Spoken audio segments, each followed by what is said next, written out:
बैठकर रात को जो है बाघ पर नजर रखी जाती है। इससे बाघ का मूवमेंट आने जाने का लगातार बना हुआ है।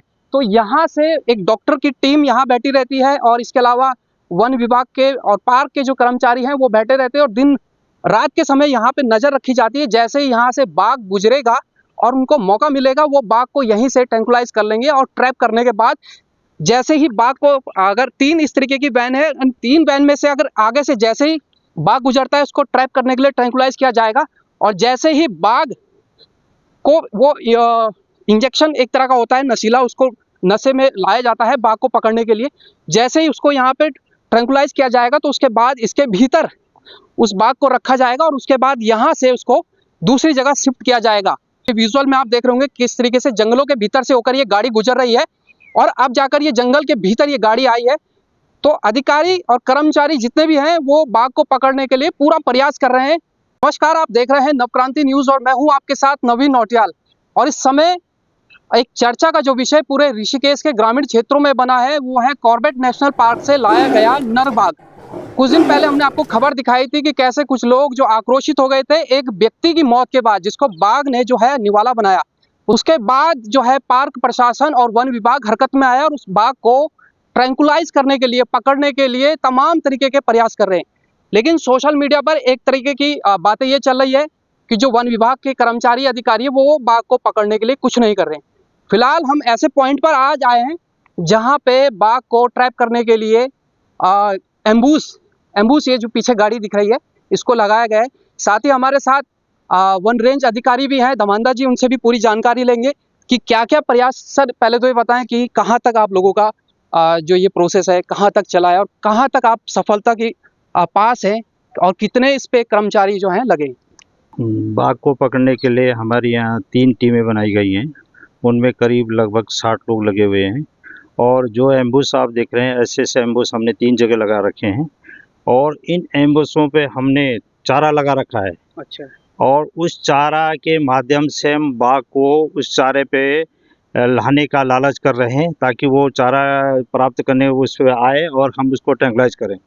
उसके अलावा हमने चारा के चारों तरफ कम से कम 8-10 कैमरे एक एम्बुस में लगा रखे हैं। उन कैमरों से उनकी लोकेशन आ रही है। अगर बाई चांस वो बाघ सुबह 7 बजे या 8 बजे आता है तो तब भी उस कैमरे में उसकी लोकेट आ जाती है कि बाघ यहाँ से निकला है। इसमें हम अब तक जब ये एम्बुस हमने लगाया तो हम लगभग बाघ को ट्रैंकुलाइज करने के पूरे लोकेट पे आ गए हैं कि अब वो ट्रैंकुलाइज 1-2 दिन में हो ही जाएगा। यानी आपने वो जगहें चिन्हित कर ली है कि जहाँ पे बाघ का मूवमेंट ज़्यादा है। हाँ, वो जगह हमने चिन्हित कर ली हैं और उन जगहों को हमने बार-बार लोकेट भी किया कि कितनी बार यहाँ पे आ रहा है। उसके बाद ही ये एम्बुस लगे हुए हैं। एक आदमी नहीं लगा है, एक टीम के साथ कम से कम 15-20 लोग लगे हैं। वो हमारा वो एंटेना साथ में है जो बाघ को लोकेट कर रहा है, वो डॉक्टरों के साथ वहीं पे रहता है। और एक एंटेना हमारा फील्ड में रहता है कि बाघ की लोकेशन इस समय कहाँ है, वो हम मोबाइल से भी डॉक्टर साहब को बताते हैं। अभी आपसे 200 मीटर दूर है, 400 मीटर दूर है, 1 किलोमीटर दूर है। उस तरह से हम जानकारी फ़ोन से उनको देते हैं। तो इसमें कम से कम हमारे 60 लोग लगे हुए हैं। लेकिन कुछ लोग कह रहे हैं कि कुछ काम नहीं कर रहे हैं बाघ को पकड़ने के लिए। तो कम से कम ये बात तो मैं नहीं स्वीकारता हूँ कि कुछ नहीं कर रहे हैं, क्योंकि हम भी आज इनकी जो गतिविधि है उसको नोट कर रहे हैं, देख रहे हैं कि किस तरीके से जंगलों के भीतर ये जाकर बाघ की जो लोकेशन है, जहाँ जहाँ पे चारे लगाए गए हैं, बाघ को पकड़ने के लिए पिंजरे लगाए गए हैं, उन लोकेशनों को चेक किया जा रहा है और हम भी आज यहाँ पहुँचे। सर एक चीज़ ये पूछना चाहूँगा कि कुछ लोग कह रहे हैं कि भैया गश्त नहीं हो रही है, क्योंकि कुछ लोगों ने कहा कि हमें जो टू टू की आवाज़ है, सायरन की आवाज़ है, वो एक समय तक ही सुनाई देती है, 10 या 11 बजे तक। क्या कारण है? क्या सच में आप गश्त नहीं कर रहे हैं या उसके पीछे कोई और कारण है?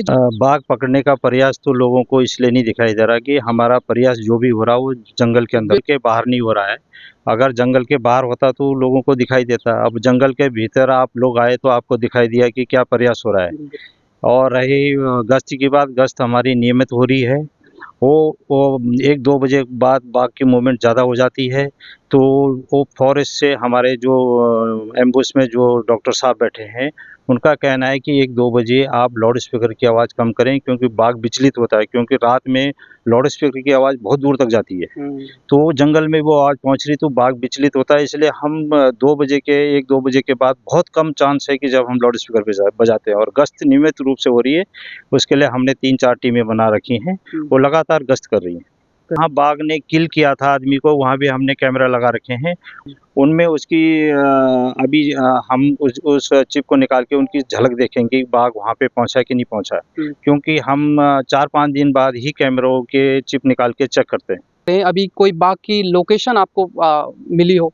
हाँ, बाघ की लोकेशन आज पूरे दिन भर नहीं मिली है, क्योंकि रात 1 बजे बाघ देखा गया था, उसके बाद उसने हमें देखा तो वो आज दूर निकल गया। अभी मेरे को लगभग 5 बजे सूचना मिली कि बाघ बड़कोट में बंगले के पीछे है। बड़कोट रेंज यहाँ से हमारा बंगला यहाँ से कम 7-8 किलोमीटर दूर पड़ता है। अच्छा। तो वहाँ पे बाघ की लोकेशन है, पर लेकिन उसका जो दिन में रहने का स्थल है वो ये गोलामयी है, क्योंकि यहाँ प्राकृतिक वातावरण इसके लिए बहुत अच्छा है। तो हो सकता है वो अब शाम को फिर इधर को आए। तो इसलिए टीम हमारी सतर्क हो गई है, उसको फिर दोबारा लोकेट कर रहे हैं इस समय कहाँ है। मैं पब्लिक से यही अपील करूँगा कि अफवाहों पे ध्यान न दें और बेवजह रात में बाहर ना घूमें, और जंगल की तरफ तो बिल्कुल न जाएं, चाहे रात हो चाहे दिन हो, जब तक बाघ का ये टंकलाइज न हो जाए, इसको हम पकड़ कर ले जाएं, तब तक एहतियात बरतें। और अफवाह भी बहुत फैल रही हैं, अफवाह पे बिल्कुल ध्यान न दें। फिलहाल मैं वो ट्रैप कैमरे दिखाने का प्रयास करता हूँ। ये वो ट्रैप कैमरे हैं, यहाँ से अगर बाघ गुजरता है तो ये जो आप देख रहे हैं ये कैमरा यहाँ पे लगाया गया है, तो इस पर जो है फोटो ऑटोमेटिकली ये कैमरा ले लेगा, और उसके बाद जो इसको देखा जाएगा कि बाघ की मूवमेंट कहाँ है रही और किस तरफ जा रहा है, वो सारी तमाम जो डिटेल है ये कैमरे में कैद हो जाएगी।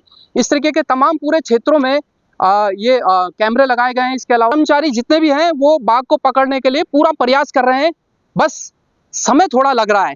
हम ये भी मानते हैं कि लोगों को अपनी जान माल की सुरक्षा की चिंता भी होनी चाहिए, क्योंकि तमाम लोग उस जगह से गुजरते हैं, लेकिन एहतियात के तौर पर आप भी सावधानी बरतिए, रात को घरों से ना निकलें और छोटे बच्चों को अकेला बिल्कुल ना छोड़ें। फिलहाल हम यही उम्मीद करते हैं कि जल्द से जल्द जो टीमें लगी हैं वो कामयाब होगी और बाघ को पकड़ लिया जाएगा। साथ ही अफवाहों पर ध्यान न दिया जाए, क्योंकि सोशल मीडिया पे तमाम तरीके के वीडियो वायरल हो रहे हैं। एक वीडियो ये भी वायरल हो रहा था कि एक जो है डमी, एक गुड्डा जो है बाघ का है, उसको खेत पर रखा गया था, और ये दर्शाया जा रहा था कि बाघ जो है खेत के बीच में बैठा है दिन दहाड़े, और जो वन विभाग है वो कुछ कार्रवाई नहीं कर रहा है। दूसरी तरफ एक और वीडियो वायरल हुआ था जिसमें एक गुलदार दिखाया गया है और उसको बाघ बताया जा रहा है, वो हालांकि एक गुलदार है, और जो जिम्मेदार अधिकारी वो कह रहे हैं कि सारे जो जानवर है जंगल के वो बाघ से डरकर आबादी के क्षेत्र जा रहे हैं, और उसमें घबराने की बात नहीं है, लेकिन एहतियात के तौर पर सावधानी बरतनी जरूरी है। फिलहाल बने रहे नवक्रांति न्यूज के साथ।